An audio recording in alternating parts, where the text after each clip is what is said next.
it's Tracy Wagner with Versatile Inspirations, and I'm going to be sharing a screen and going through your transpersonal chakras. It's your transpersonal energy system, just kind of tailored to who you are and what you do, what you'd like to know. And with using the transpersonal chakras, it is so much easier to manifest, to talk with those in spirit, to harness the energies of unicorns or fairies or any other elementals. It's easy to speak with deceased loved ones, ones that have passed over into the spirit realm. And it's very, very crucial and yet easy to speak with your higher self, which is your soul self tethered or still together with your spirit self, which is still in spirit. So let me go ahead and share the screen with you and we'll get started.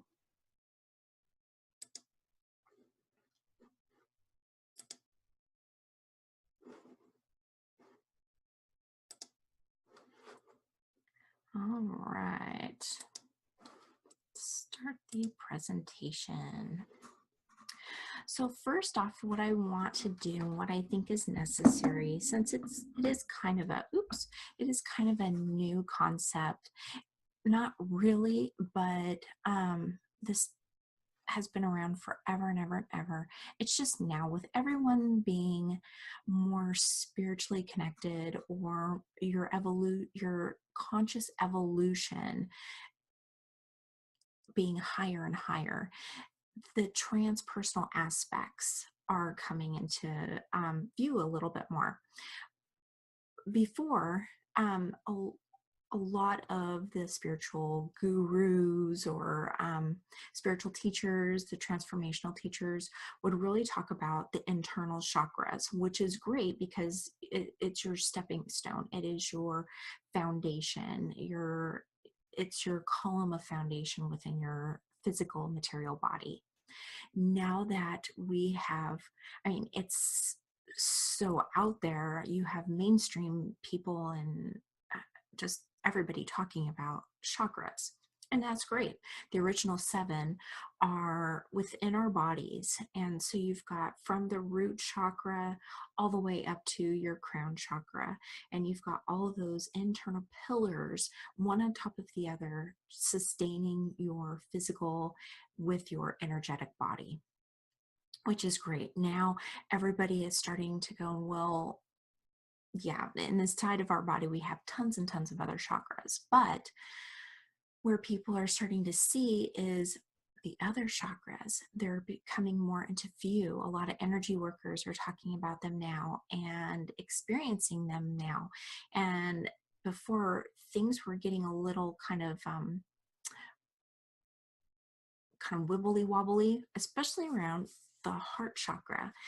Some people would say that the heart chakra was more of a green color, and you talk to other people and the heart chakra is more of a pink color, and some people just saw a really bright light in that area.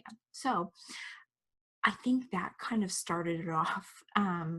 It's very interesting because that area, there are quite a few chakras, but your soul self, which is that bright spark, is actually in that area as well.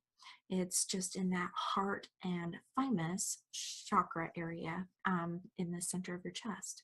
So the really bright light, that would be your soul self, and the green is your heart chakra, and the pink is your thymus chakra. So people started seeing that. If they didn't start seeing that and having kind of mixed emotions on why it was sometimes greens, why and sometimes pink, that's why. Also, the hands and feet chakra started really coming into play when you saw a lot of energy workers or holistic health people, or practitioners, or you have more Reiki, just all sorts of people that use on hands-on or distance healing, anything that requires hands and feet chakras. Now, that does not mean that you have to have hands or feet. Because the chakras are energetic, even if you've lost a hand, even if you've lost a foot, even if you don't have either or, none of them, you still have that energetic force. You still have that energetic healing property to your hands and feet in an energetic sense, because we're healing energetically, or we're sending energy. And in our mind's eye, we can see that. So hands and feet chakra started to come into view a little bit more. Our soul self, our heart chakra, and our thymus chakra. And then people started seeing the transpersonal chakras, which are the ones on the outside of our body. We're very in tune with most people. If not, that's great. Just welcome to the chakras. But the internal is our foundation for here on earth. They are our physical foundation, or our energetic foundation for our physical being here on earth. They support our physical and our energetic being together. Our transpersonal chakras are the chakras that help us energetically. They're more of the energetic chakras. So I want to define that transpersonal view and that word. So what transpersonal means is, simply put, extending beyond or transcending the individual or person. So it's going beyond you. Trans means beyond, across, or through. Personal is the individual. So transpersonal means beyond the individual. Simple, just clear cut. That's what it means. There's a definition that I found from dictionary.com, which means, it's an adjective, and it means of denoting or dealing with states or areas of consciousness beyond the limits of personal identity. So you're going beyond the personal identity. Now, that does include metaphysical, paranormal, things that are outside of the normal realm. Transpersonal can be found in numerous areas now. That word is starting to be found in lots of different things, in Karuna Reiki, and energy healing, hypnosis, physiology, psychology, and the chakras, of course, magic, rituals, shamanism, oracles, astronaut theorists, and ufology. And other areas. These are just some of the more well-known areas. So transpersonal, while it may be new to you, or you may just have heard it here and there, just know that it's a wide-ranging theory. So a little history on the chakras. If you don't know a whole lot about the chakras, this is kind of a just a quick little history on them. So chakra is a Sanskrit word meaning wheels of light. Those are the wheels of light, the energetic wheels of light within our body that make up the foundation, and they're wheels of light on the outside. Now, I personally don't see them as wheels of light unless I'm working with that particular type of energy. If we're trying to see how fast or slow a chakra is going or something like that. The chakras, to see them in different areas of methodologies, it just depends on how you're working with them. Now, with the transpersonal chakras, honestly, what I see is just bright lights. I see the bright lights, and I can see how wide their auras stretch or how shrunken they are. And to me, that is very telling of a chakra and the health of the chakra. Also, I use color therapy a lot. And so when I place a red color, or just envision a red color going into a throat chakra, which is usually a blue color or an indigo color, that red to me is stable. That red to me is very needed if you're wanting to voice something, if you're wanting to be a speaker, or if you're wanting to get your point across to someone, but yet be able to be firm. That adding that red color to that throat chakra will help that communication be more firm. And not just using the red because the blue's in there as well. So you've got that blue, just normal. But when you add a softer pink color also to that, which the red kind of includes a little bit of a pink color, but if you include a pink, then you're adding a loving kindness to that communication. So there's so many different ways to manipulate those chakras and to not, I don't like that word manipulate, but you kind of are. What you're doing is you're adding something to those chakras, which is a better term to use. So there's lots of different ways to do that, which I just went on a whole tangent, but anyway, so Sanskrit word chakras, meaning wheels of light. Sanskrit, ancient language associated with India. So the ancient language of India is Sanskrit. We have numerous chakras. These foundational chakras, the original 7, are not all that we have within our body. There's tons of them. But they're throughout our bodies. Some are major, many others are minor chakras. That's why you don't hear them so awful much. These work within parts of our body's endocrine and lymphatic systems. That's why they actually work, is because those two systems actually work on an energetic level. They use the energy for the endocrine and for the lymphatic system. Chakras work with our energetic or auric field. This bubble of energy surrounds everything in life, including animals, trees, rocks, people, etc., in order to feed in the good energy and siphon out unwanted energy. That's why a lot of people say that see them moving or like wheels rotating. They believe that the front offers the energy in, good energy in, and then expels the unwanted energy back out. Also within the chakras, it is not just physical things. I've worked with businesses. I've worked with cars and tables and books and different things, and included a chakra system for each thing. Businesses are fabulous because when you give, it's an energy. Thinking of a business is energetic, just the same as with money. If you give money an energetic foundation, a chakra system, then you're able to feed in the positive energy into that money, business, whatever it is, relationship, anything, table, chairs, anything that you don't think of as being something like an animal or a tree or a person, but even what you term inanimate objects, they still have, you can still give them a chakra system because their energy, you've made it plain that that thing is a thing, and so you can give it that energy foundation, which helps. If you've tried yoga, meditation, or a number of other holistic practices, you've probably heard or worked with the main row of chakras called the original 7, or I call the first. I call them the first chakras because that's what people really term.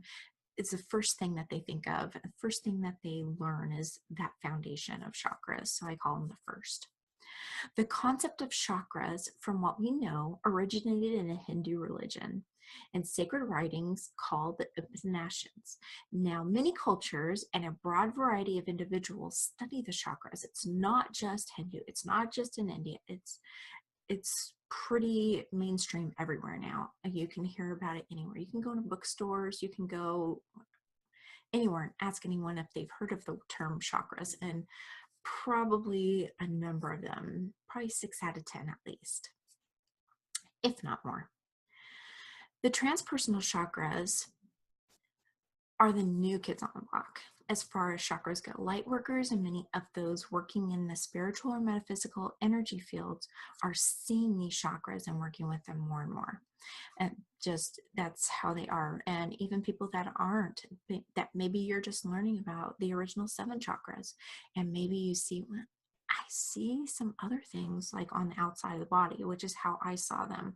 I started seeing auras after I learned about the 7. I started seeing auras, and then I started seeing these lights that I termed as stars because I didn't know what they were until I found out what they were when I started studying transpersonal.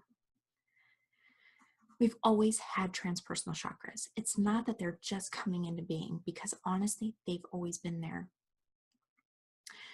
But with the disappearance of places and people such as Atlantis and the Lemurians, we went into a spiritually dormant and a materialistic era that is until December 21st, 2012, when the New Age of Enlightenment began to usher in the New World Conscious Collective with more things, chakras, dimensions to come. There's going to be tons of explorations, and there's going to be tons of new things popping up. And this is just one of those things.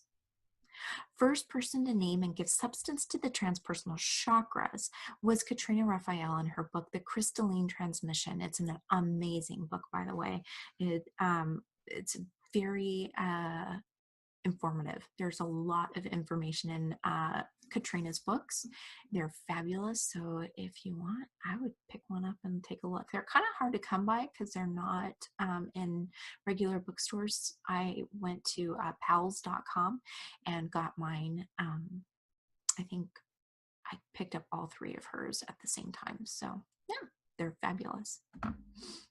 So the names and locations. So these are the transpersonal chakras. Now the original 7 are within. I don't have a picture, I don't think, of those in this one, but I've talked about them before, and we'll do another series on that as well. We'll have to go to, actually the original 7 is on the YouTube channel, so you can take a look at that and see what the original 7 chakras are about. So the stellar gateway is 12 inches approximately above your head. We're going to go into a little bit of what they do. So I'm just going to run through these real quick of where they're located. Honestly, any of these chakras, you can either envision in your mind's eye until you can actually see them, or just take your hand and then think about the stellar gateway or whatever one you're looking at, and just feel it. You can actually feel a mass in those areas. Sometimes yours is going to be maybe 14 inches or 16 inches above your head. It just depends. It's your personal chakra system, so they could be a little off to one side, or they might be in the middle, maybe closer to your head. Just depends. The soul star is about 6 inches above your head. The causal chakra is about 4 inches above the head. It used to be the causal chakra when, or I did hear that people still do this in some cultures, but when they used to have elongated skulls, that's the causal chakra was actually inside the skull, and it's very interesting. So we'll learn about that in a second. The soul self, like I said, the soul self is within the center of the chest. Sometimes they'll align, as in this picture, that you'll see the heart chakra, the thymus chakra, and the soul self kind of all jumbled in together. What I've seen on a lot of people is almost like a sideways triangle. So you've got the heart and the thymus, and then you've got the heart and the thymus, and then you have the soul self off to the side, just a little bit off to the left-hand side, but it just depends. Sometimes, like I said, a lot of people see them kind of all bunched together in the center of the chest. The hands and feet, they're again palms of the hands and the soles of feet, not necessarily physical. Remember, they're energetic. Earth star is 6 inches within the Earth's crust. Your soul self. Oop, that picture didn't come up. Anyway, your soul self is your higher self. It's the Christ light within. It's your tie to spirit. So your soul self is tethered to your spirit self, and vice versa. So you are constantly in tune with your higher self if you want to be, and vice versa. It's in the center of the body, perfectly located, which I find so funny at times, but yet it's so true. It's perfectly located between the physical and the spiritual. It's just amazing. Pulsing or bursting bloom. That's what I see as far as the soul self. It pulsates, and sometimes it's going to be wide open as a flower, and sometimes it's going to be just a small tiny blossom bloom. Their bright white spark. A lot of people will say that bright light spark within, that's your soul self. Oh, there's the thymus. See if it comes up. Yep, there's your heart chakra. See if it comes up again. Yep, and there's your soul self right in the center. See if we go to the next one. Oh, and the bursting bloom. Okay, the Earth Star. The Earth Star is 6 inches within the Earth's crust, and that is where we get our grounding from, our Earth energy, communication with Mother Earth or Mother Gaia, communication with fairy, unicorn, gnome, sprite, flora, fauna, and all other Earth-based residents. You can use a clear quartz or any stone that you find outside, even if it's just a pebble or just a boulder or rock. It doesn't matter because it's got Mother Gaia's energy within that, and you can use that for grounding or for communication. Restructuring of the human DNA, which is an interesting thing, prepares for light body ascension. It helps to prepare us for ascension. It is associated sometimes with black or magenta. A lot of people think it's the Earth's core, the dark soil, the magma that is within the Earth. And those are all colors attributed to the Earth Star Chakra. Hands and feet, there again, sending pure divine energy and messages, and also receiving pure divine energy and messages, channeling information from objects, people, and things. It's a conduit for energy healing connection with spirit helpers. I went through a really interesting class where we connected with a spirit guide or an ascended master or an angel, someone who would connect with our hands and help us to do energy work. It was very interesting. And I still see those two beings come around me every once in a while when I'm working with people. It's amazing. It's fantastic. So the causal chakra, remember, it resides 4 inches above and in or out of our current head shape, depending on the size of your head, how your head is shaped. If you have a little bit more of a rounded head in the back, it could still be that your causal chakra is still within or maybe right on the skull area. In times of Atlantis and Lemuria, or Mu, our head shape was elongated and housed our causal chakra within it, so it was inside there. This causal chakra is where our manifesting begins. It is the first filter in transferring data from our soul self to our spirit self. And if you see that line that goes directly up and down, it's almost, and that's why tethering just kind of comes to my head a lot. It's almost as if our energetic body is still tethered, and it goes through all of these chakras in order to get there. It is the first filter for transferring that data. Remember, our spirit self is divine, and so the information that it receives is already transmuted into the highest level, the highest form. And when the divine sends us information, it transfers it, it transforms it, not transmutes it, it transforms it into language or objects or things that we can receive. We're always going to get the information that is of our highest good from our highest self, our divine being, our spirit self.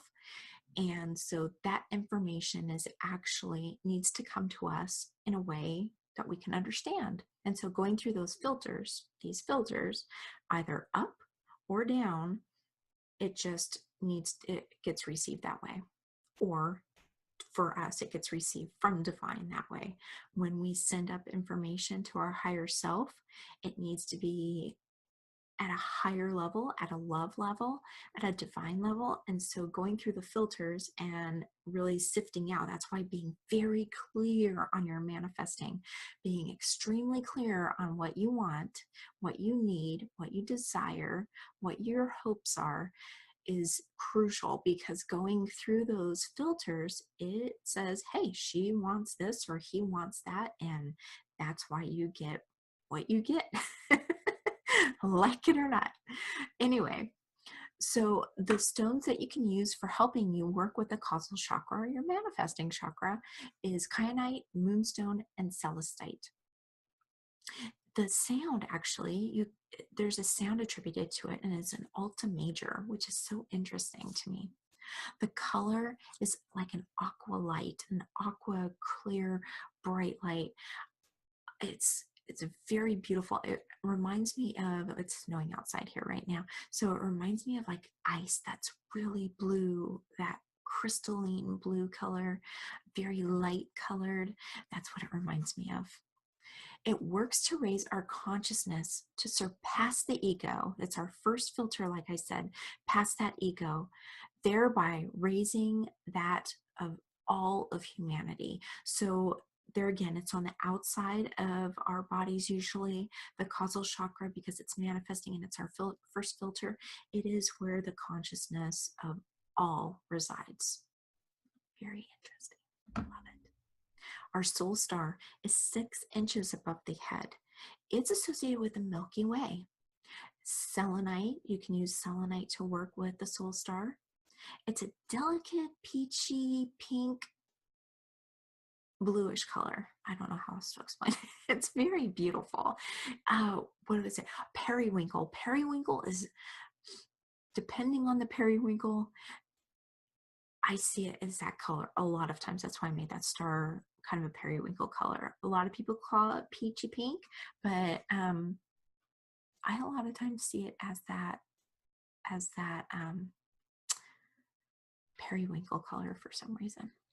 It's the second filter for processing earthly information to all of the cosmos, and the Akashic records are here. This is where the Akashic records are stored. That's why if you go up high enough, but kind of right in the middle, you don't need to go all the way up to the divine. You can just go to your soul star. That's where the Akashic records are. You can go in there and you can take a peek at the Akashic records. And one day I'm going to do a series on that. It's very cool. The stellar gateway, 12 inches or a little bit higher or lower, depending on your individual, is above the head, streaming through to the cosmos. This is the last filter. This is where you go for love. This is where it is direct link to divine spirit, to the communication with angels, archangels, ascended masters, Jesus, Mother Mary, saints, spirit-based loved ones, our spirit self, and light beings of all kinds. This could be where you actually encounter unicorn energy as well, depending on what you're looking for. The unicorn's energy is very unique because it is, even though it is very earth-based, you can reach it through the earth-based, you can reach unicorn energy in the stellar gateway in the cosmos, because it is pure and divine. So all of those and more. Multidimensional, holographic, interstellar, and timeless. That is all that's associated with stellar gateway. Anything out there, multi dimensions, like I said, uh, anything is in that area. Moldavite is used for this, for activating or working with a stellar gateway. Moldavite is a very powerful, stone to work with. I love Moldavite. I was going to wear mine today, but I actually left it up on the bookshelf. It's we're getting close to an eclipse, and it's pretty powerful right now. So be gentle with the Moldavite, but if you like a clear, concise, easy, effortless way to communicate with Stellar Gateway and the cosmos, Moldavite is your stone to work with.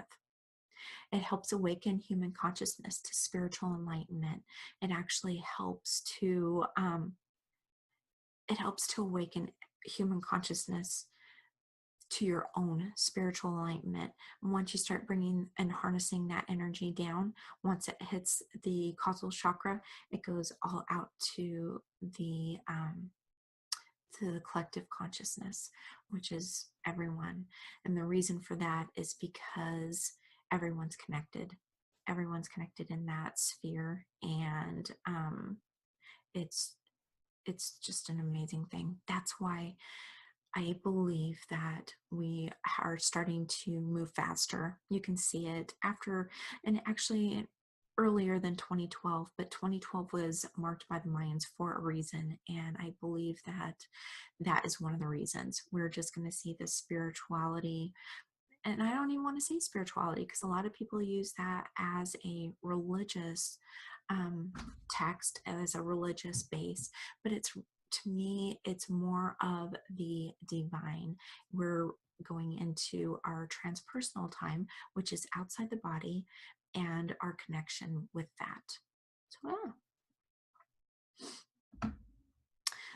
now the fun can begin. You can access your transpersonal energy system, which is all of these chakras. Oh, here's a picture of all of them together. So this is the original 7, from the root all the way up to the 7th chakra, and the crown chakra, and then the transpersonal as well. So now you can access the transpersonal energy system by going to one or more, or just seeing a line drawn from your earth star chakra, which is the bottom one, down 6 inches within the crust, all the way through you, up into the cosmos, which is the stellar gateway, approximately 12 inches above your head. Once you start using that system, you can receive angel messages. You can use it for accessing information with your pendulum. You can know and understand your soul's journey here on earth this time. You can have animal and plant communication. You can use it for aura work and for readings. You can use it for elemental connections, for spirit communications and work, for using with readings on tarot and oracle cards, and much, much, much more. More and more is being learned every day, and you're probably going to come up with new things as well. It's just amazing. So I just wanted to give you this quick tidbit on your transpersonal energy system, your transpersonal chakras, and how to use them. And I hope that was helpful. Thank you again for being with me today. I hope you enjoyed it. I've enjoyed you being with me. You take care. And until next time, I'm sending you and yours love, light, and eternal blessings. Take care.